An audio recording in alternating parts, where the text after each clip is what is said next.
दिल्ली के पूर्व मुख्यमंत्री अरविंद केजरीवाल और आम आदमी पार्टी के राष्ट्रीय संयोजक केजरीवाल पिछले 10 साल में दिल्ली में सरकार रहते जो नहीं कर पाए, वो सरकार बदलते ही बीजेपी ने महज 2 महीने में कर दिया है।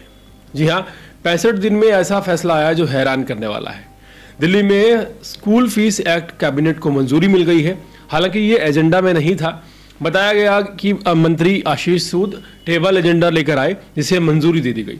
दिल्ली में अभी तक प्राइवेट स्कूलों की फीस निर्धारण और वृद्धि पर अंकुश को लेकर ऐसा अधिनियम मौजूद नहीं था।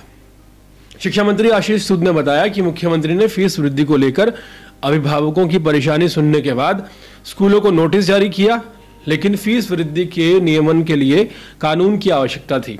कैबिनेट ने इसके लिए Delhi school education transparency in fixation and regulation of fees 2025 को मंजूरी दे दी है।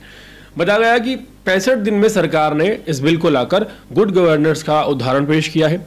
इससे 1677 स्कूलों को पढ़ने वाले बच्चों और उनके अभिभावकों को राहत मिलेगी। इससे पहले सरकार ने फीस वृद्धि को नियंत्रित करने पर ध्यान नहीं दिया था। 1973 के एक्ट में स्कूलों की मनमानी रोक को कोई प्रावधान नहीं था। 3 स्तरीय समिति बिठाकर इस बिल को लागू किया जाएगा।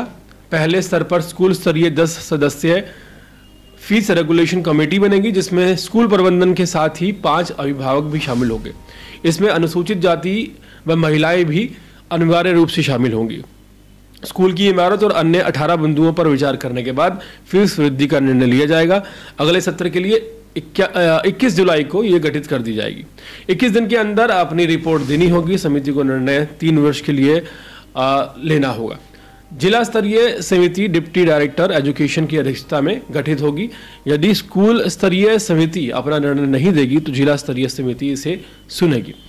यदि 45 दिनों में रिपोर्ट नहीं दिया जाएगा तो राज्य स्तरीय समिति के पास जाएगी।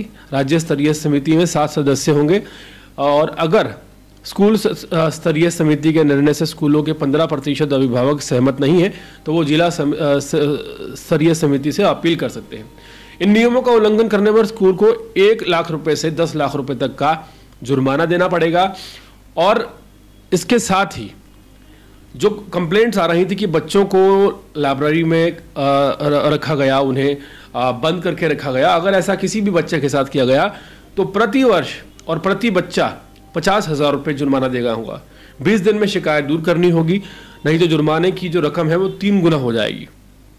तो थोड़ा सा कठोर रुख जो है हाल फिलहाल प्राइवेट स्कूलों की बढ़ती मनमानियों की तरफ राजधानी दिल्ली की नई सरकार का देखता हुआ नजर आ रहा है। लेकिन क्या ये चीज़ें इम्प्लीमेंट हो पाएंगी? क्या सिर्फ 1 लाख रुपए से 10 लाख रुपए जुर्माना लगा देना उन प्राइवेट स्कूलों पर जो करोड़ों रुपए फीस लेते हैं सही है या सही नहीं है? पूरे मामले पर आपकी क्या राय है? कमेंट सेक्शन में जरूर बताएं।